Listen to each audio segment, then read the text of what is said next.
اخواني المستشارين، اخواتي المستشارات، الحضور الكرام، ليكن في علمكم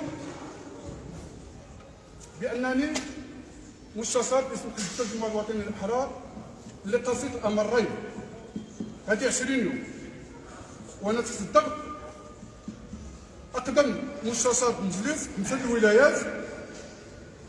بالنسبه للوضع ديالي في التزكيه في اللائحه، طلب الترشيح ديالي انا هو قدم تجمع. فائدتي طلب مني مسي اللي تيقولوا له الاب الروحي وولدو 50 مليون باش نكون الثاني في اللائحه. 50 مليون باش نكون الثاني في اللائحه، وتيقول لي بهذه الحركه واش انا غنخلص عليك؟ واش انا غادي نخلص عليك؟ انا بالنسبه ليا ما يمكنليش نخلص عليك. بغيتي الثاني في اللائحه 50 مليون، اللي قبلوا ال 50 مليون راه ترتبوا.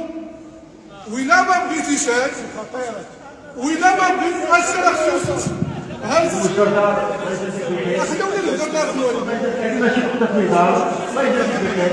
هادشي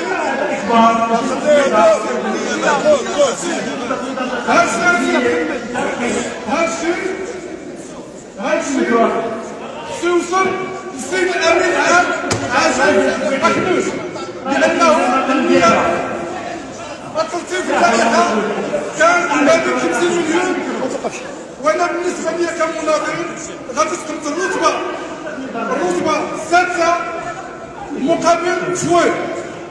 النيابات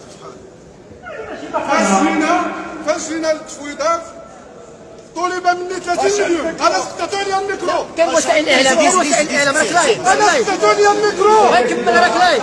انا سقطوا لي الميكرو.